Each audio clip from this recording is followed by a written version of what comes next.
You're listening to another ambitious EntrepreneurNetwork.com podcast, the voice for entrepreneurs and small business. Now, onto the show.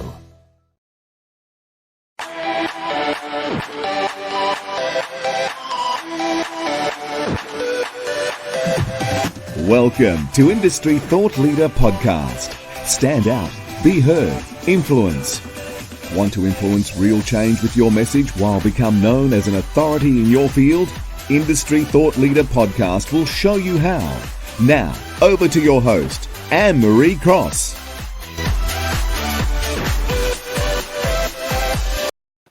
And welcome to another episode of Industry Thought Leader Podcast, brought to you by Industry Thought Leader Academy. Be heard, stand out, and influence. And I'm your host, known as the podcasting queen, Anne-Marie speaking. Now, my guest today says entrepreneurs, or intrapreneurs we're talking about today, are the future of work, the future of talent, and the future of your organization. And joining me on today's show, I'd love to welcome Dr. Irena Yashin-Shaw. Now, Irena has been a thought leader and a practitioner in innovation and creativity since before they became the new workplace imperatives. Now, with a PhD in creative problem solving and a master's in adult education, she is a rare combination of deep academic knowledge, real-world in adult education, and a real-world entrepreneurial experience, and a dedicated educator on a mission to liberate under-utilised talent in workplaces. You might not have heard of the term intrapreneur before. So on today's show, Irena is going to share why intrapreneurs are essential to the health and longevity of every enterprise, large or small, even yours, how to be an influential intrapreneur, and why this will make you an irresistible employee, which will secure your career, as well as 3 essential ingredients of entrepreneurialism that will unleash underutilized talent, transform your workplace, as well as liberate your potential. So welcome to the show. Thank you, Anne-Marie. That was quite a mouthful there, wasn't it? I was just going to say quite a mouthful, entrepreneur. And, you know, as I was saying it, my mouth, and I wanted to pronounce entrepreneur because we talk about entrepreneur all the time. But now, of course, we talk about intrapreneur. But those people who may not really understand what an intrapreneur is, I'd love for you to define what is intrapreneur. Yes, okay. Thank you very much. And I'm so delighted to be here with you, Anne-Marie. I've been watching quite a number of your podcasts, and I think they're really wonderful. Really enjoyed the one that you did this morning. So thanks for the opportunity to be here. Now, that's a really good question. What is an intrapreneur? A lot of people haven't heard that term as yet. It hasn't completely become mainstream, although it is starting to become more visible. And essentially, it is about being an entrepreneur while still working inside an organization or a business or any enterprise at all, whether that's large or small or not-for-profit or educational. So basically, it's someone who brings their enterprising spirit and their entrepreneurial talent, but without going out and starting a new business for themselves. They bring that talent to make it work inside their existing role within an organization or a business. So that's really the very short version of an intrapreneur. And we can describe them in a number of ways. We could say, well, an intrapreneur is someone who is a dreamer who does. You know, there's that wonderful quote that says the world needs dreamers and the world needs doers, but above all, the world needs dreamers who do.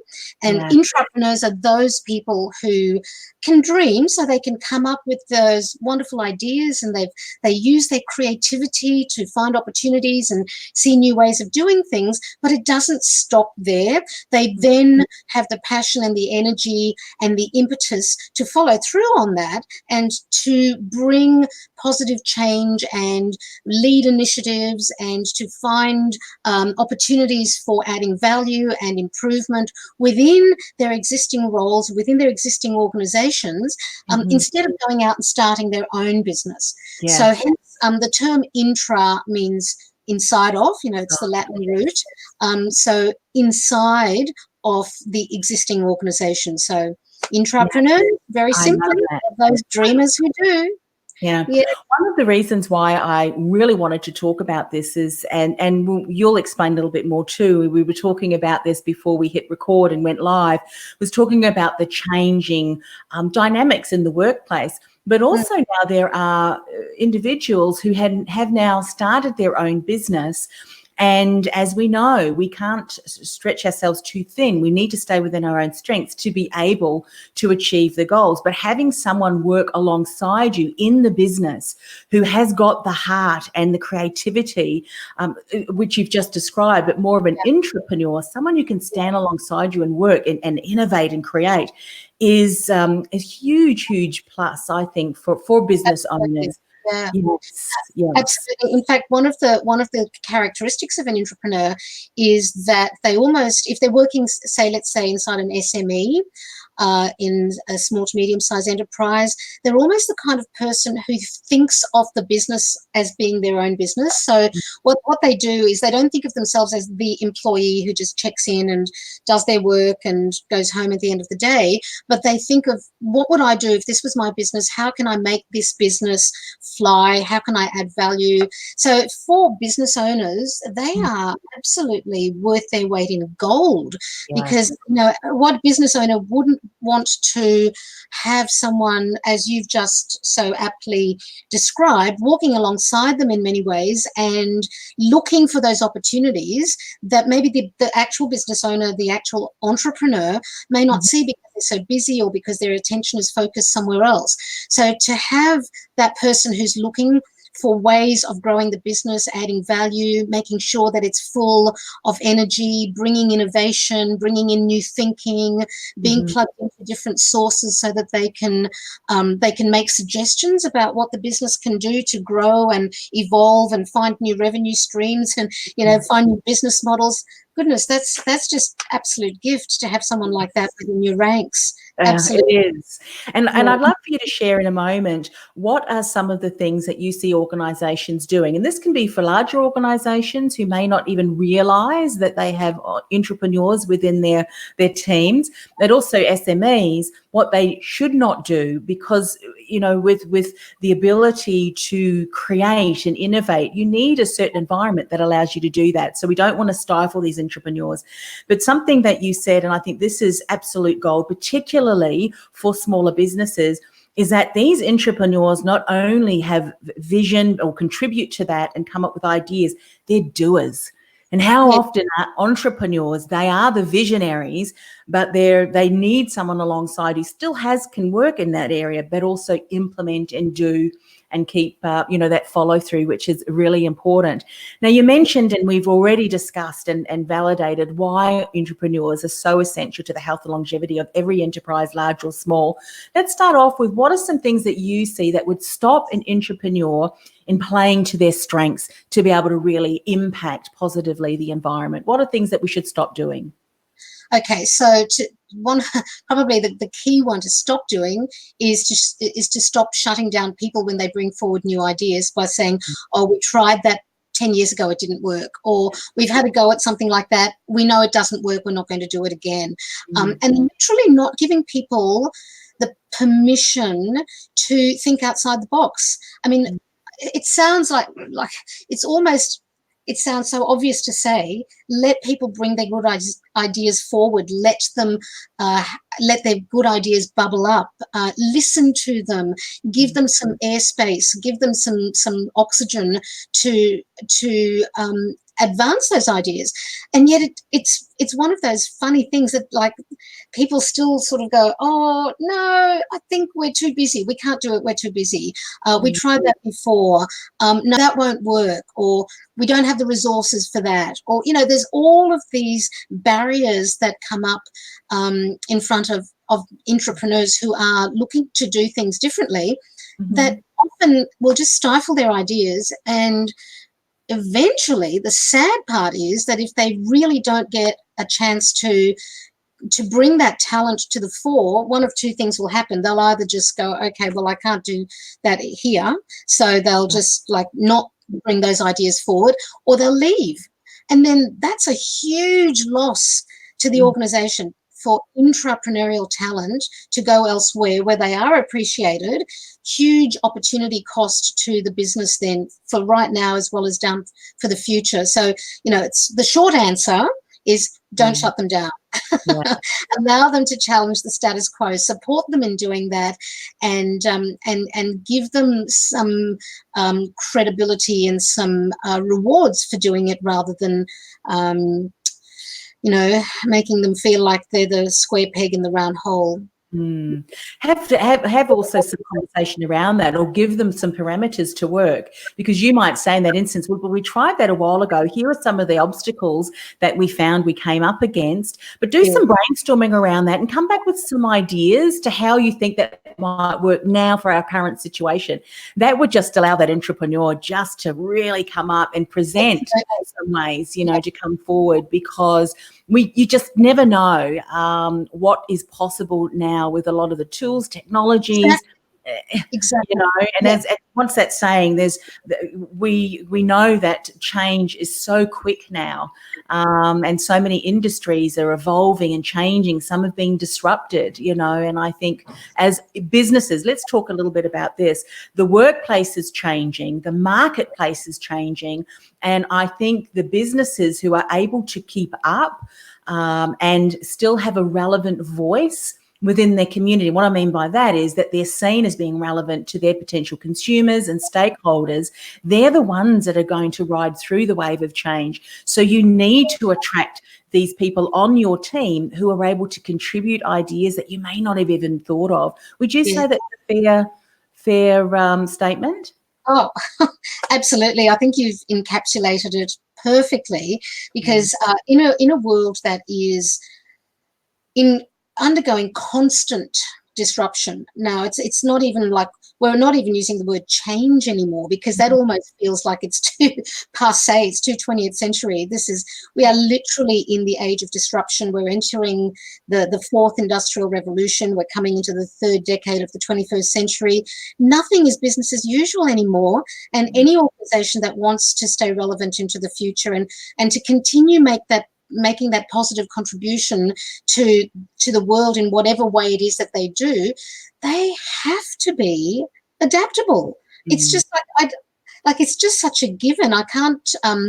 It's almost incomprehensible to me that anyone would not realize that that's a core capacity now within every organization, business, large or small, not for profit. So that capacity to have people within the organization who are highly adaptable and flexible and change agile, that's absolutely crucial for a business to be relevant and vibrant and profitable into the future.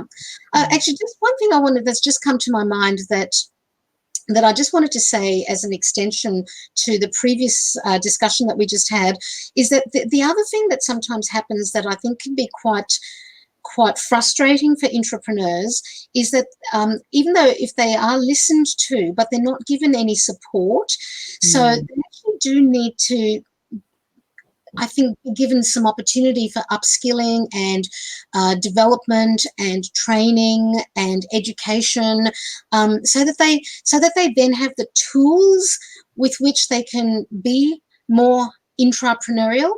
Because one of the things that I see happening, and it's really unfair, is that leaders will say, okay, we want you to be innovative. We want you to bring your innovations to fruition. Off you go forth and innovate. And people, it's like deer caught in the headlights look, because everyone loves the idea of it. And then they go, now what do we do? So, what does that look like? Yes, exactly. Give them some skills, give them some tools, give them some training, some opportunity to develop those skills. And that is what is the gift that keeps on giving.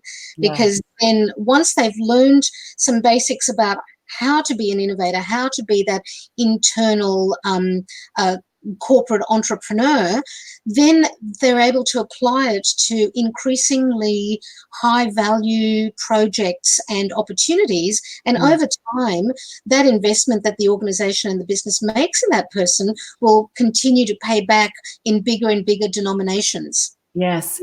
One of the things that we often think about when we talk about disruption is new ideas. I mean, we think of things such as Uber, just as an example, or maybe Netflix. Really providing a solution that completely changes the way, things are consumed, things are used. So when we think of entrepreneurs within an organisation, it may be someone who's very much still part of systems and processes, but thinks of a new idea that is going to impact the customer relationship. So, it may not necessarily have to be someone who's sitting in the product development team.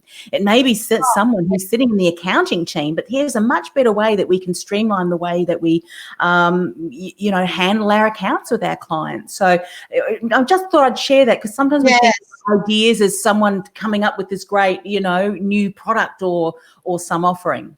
Yeah, that's a really important point. I'm so glad you've raised that, because when people hear the word innovation, just let's talk about innovation for a moment, we'll come back to Intrapreneur, they often immediately associate it with research and development or technology or some great big huge new big change, right? Yeah. Whereas in fact it can be small denominations. So change can come in large chunks. It can come through continuous improvement, which gets scaled up, which then has a much larger impact on the organization. But the key here is that anyone can do it. It doesn't matter what department you're sitting inside the organization. It doesn't have to be marketing, or it doesn't have to be R&D. It can be anyone, the person sitting in admin and in finance and in accounting and in any department within an organization is capable of having great ideas that can add value.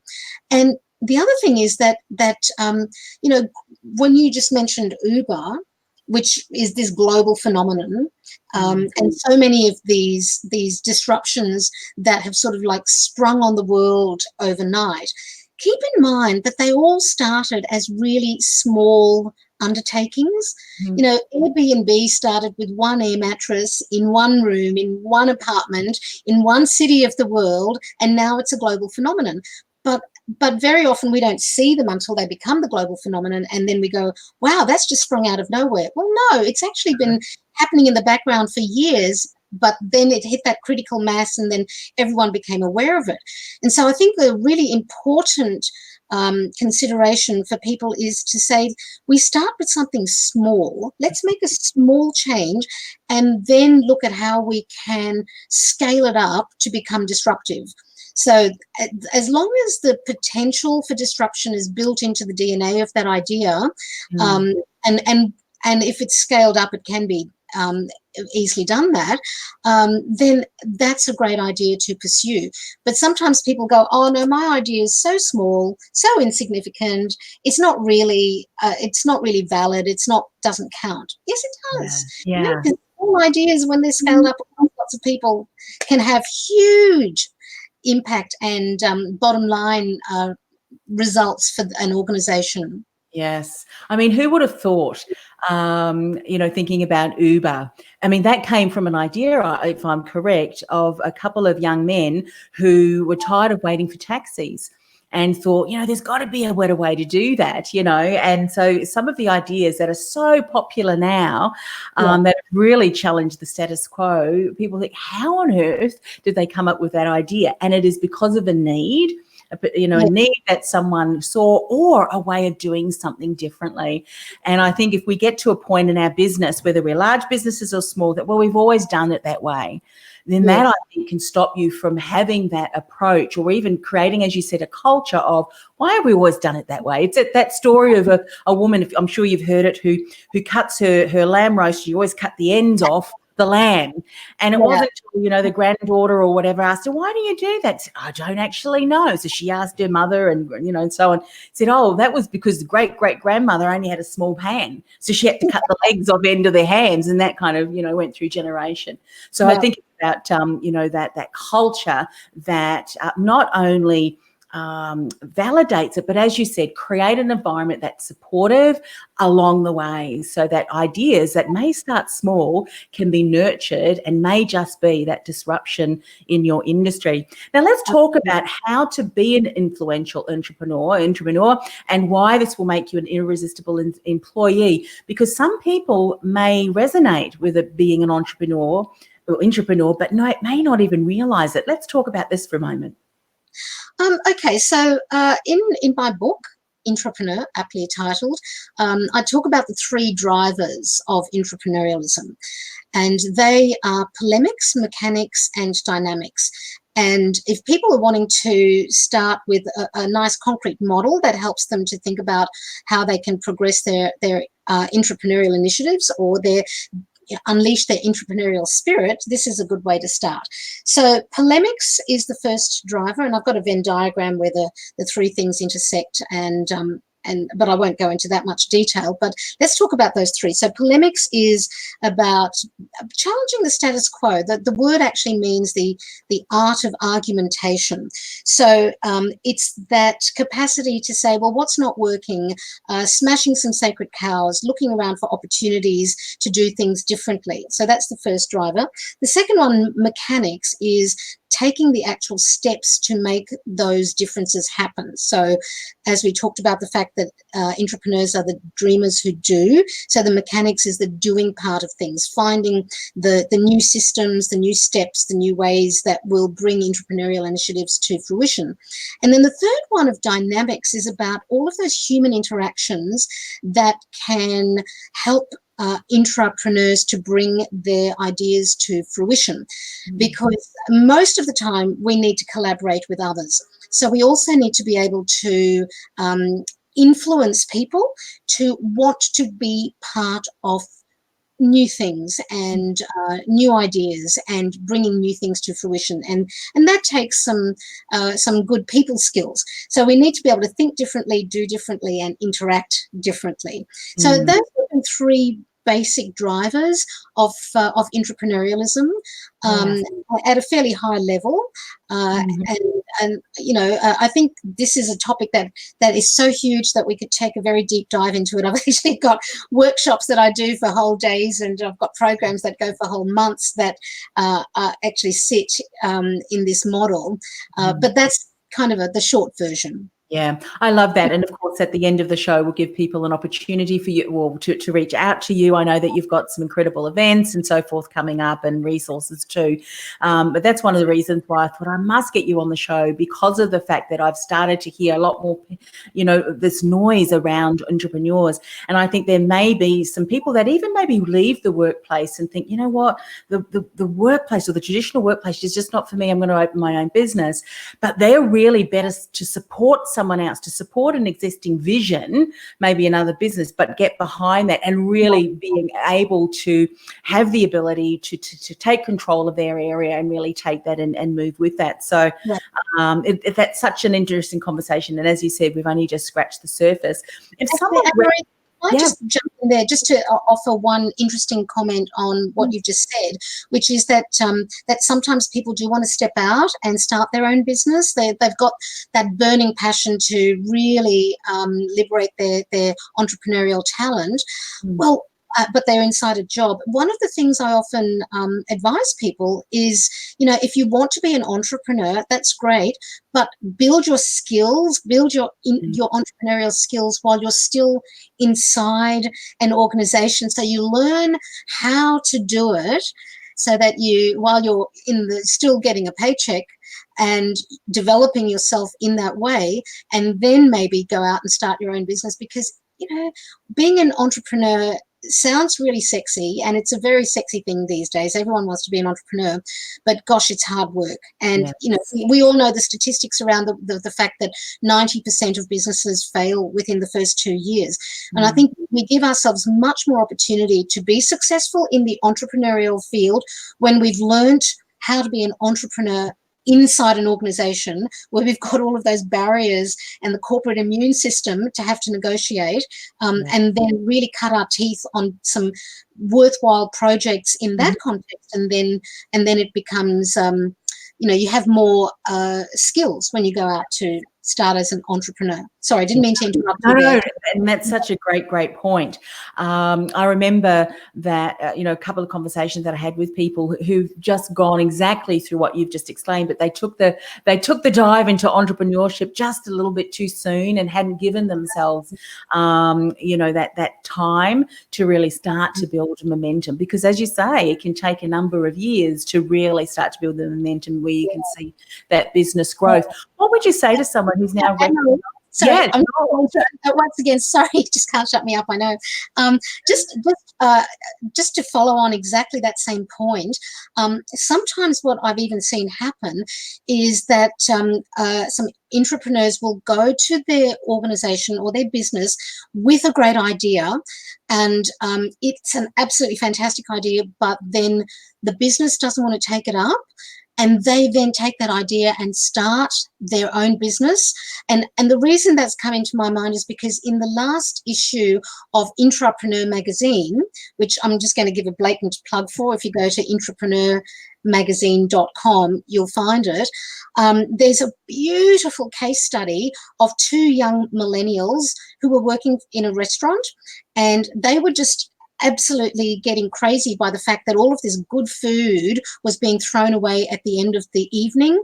And they were both nutritionists, and so they came up with this great way of repurposing the food. Instead of it just going to landfill, they came up with a way of drying it, the polenta and the rice and the carbs and things, of drying it and creating like a flour from it, and then creating cookies.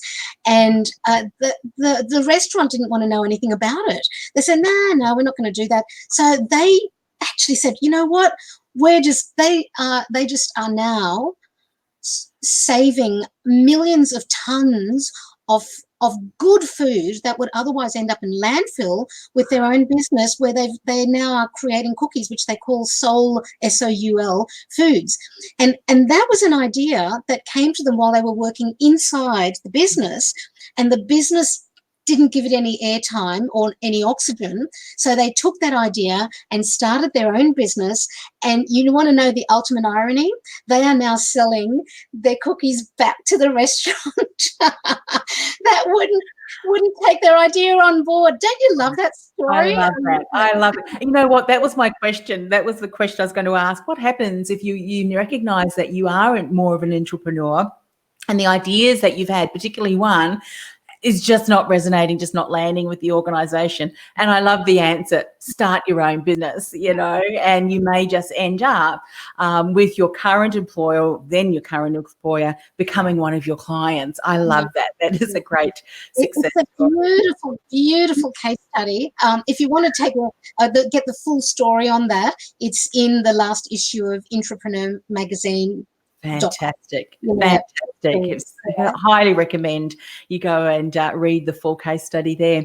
So, Irena, the 3 essential ingredients to entrepreneurialism that's going to unleash underutilised talent, transform the workplace, and liberate potential. And this is more for organisations that may really want to create an environment that allow these entrepreneurs to step forward. What are those 3 essential ingredients? So Anne-Marie, maybe I jumped the gun a little bit before, because I talked about the 3 key drivers of polemics, mechanics, and dynamics. So those are really the 3 ingredients that I was referring to previously. But, that's just an umbrella term. If I was to say what's essential for organizations, if I was to give some sort of a stepped process, it would be: number 1, identify your entrepreneurs. Number 2, give them some training so that they feel confident. Allow them to bring their ideas forward and support them in that. Help them to really quantify the value that their ideas are bringing to the organization, and then celebrate what they do so that other people can see what's happening, and that will inspire others within the organization to also want to be part of the process. So that's a nice kind of a staged approach that organizations can undertake when they are wanting to start building that intrapreneurial culture. It's kind of what I sometimes refer to as freestyling inside a framework. So you're still in the organizational context, and we still have to, work inside the framework of that organization, but we loosen up the barriers, we loosen up the demarcations, we loosen up the hierarchies so that people can begin to step outside of their necessarily their descriptive roles and begin to look across the organization for how they can maybe collaborate with other departments, with other areas to add value to really good projects that can then be scaled up. So, there's different ways of going about it. Yeah, fantastic. As we said, we've only just scratched the surface, and I'm sure there's going to be individuals, but also organisations that you've piqued their interest and they would love to find out more. What is the best way for them to get in contact with you, and what might be some events or other things that are coming up that you'd like to make them aware of? So my website is www.dr for Dr. Irena Yashin-Shaw, no hyphen in the name, .com. So that's one way of connecting with me. So you can look at my website and you can see the different programs and opportunities there. Another way is just reach out to me on LinkedIn. I'm very active on LinkedIn, so I'll be happy to connect with anyone on that platform. The other thing is, of course, sign up for entrepreneurmagazine.com. Great stories there, wonderful case studies, wonderful education and explanation about what's happening all around the world in this emerging field of entrepreneurialism. Very proud to say that issue 4 that came out just at the end of last year, it's a quarterly digital publication, had Gifford Pinchot III on the cover, who's actually the father of entrepreneurialism. He coined the term back in the 1980s. So there's a wonderful interview that I've done with him that's really enlightening. So there's more information there. And then people can invite me to come into their organizations or businesses to run programs or workshops or do a keynote. And the one that's very top of mind for me at the moment is the Australian Intrapreneurs Summit, which is going to be taking place at the Brisbane Convention Centre on the 19th of March 2020. Now, this is an annual gathering for intrapreneurs, aspiring intrapreneurs, emerging entrepreneurs, people who lead entrepreneurial teams, futurists, consultants who are interested in the future of work. And we were sold out last year. We had our inaugural summit at the convention centre last year, and the response was beyond my expectations. Yeah. So, to have a sold out event on the very first year that you do it was really validation for me to realize that this area is really at the cutting edge of the future of work, and that there are a lot of people out there who are suddenly recognizing themselves as intrapreneurs and hadn't really given themselves that term before, but suddenly go, actually, you know what? That's me. That's me. I want to learn more about it. I want to go meet my tribe. I want to hang out with other people who are making the world a better place because of their passion and their energy and their commitment to great ideas. So if you go to www.australianintrapreneursummit.com.au, that will take people to the website. Now, if anyone's listening to this and it's after the 19th of March, don't worry, we'll be doing something every year in some form or another, and I'm always looking at evolving the model. So find that, and you'll be able to contact me, and we'll make sure that we get you the information about what happens next year in 2021 or 2022 if you've missed March the 19th, 2020.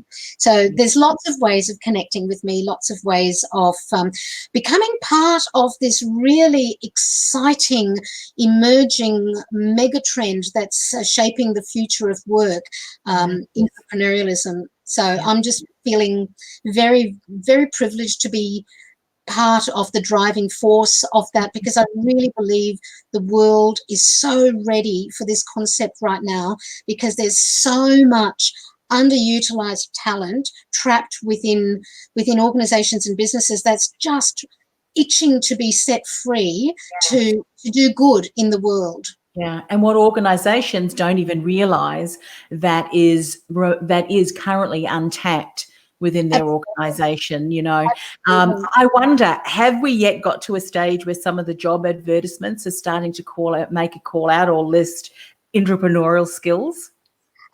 That's a really very interesting question, because I was doing some research around how the term is being used in large organizations.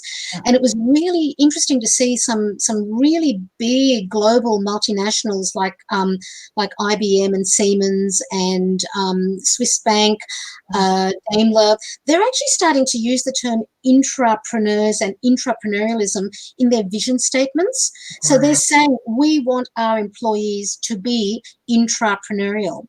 And so when you start seeing that happening, you know that it's not far away that people will start putting that on their resumes and on their CVs, because that's going to directly align with the strategic imperatives of organizations. Yeah. I noticed that on LinkedIn, a lot of people are now starting to put intrapreneur in the description of their of who they are and what they do. And, you know, the more I see that, I'm going, well, there we go. This is definitely an unstoppable movement. That said, I did speak to one government leader recently who used the term in her CV when she was applying for an acting position in a high role. And whoever looked at the CV thought it was a spelling mistake.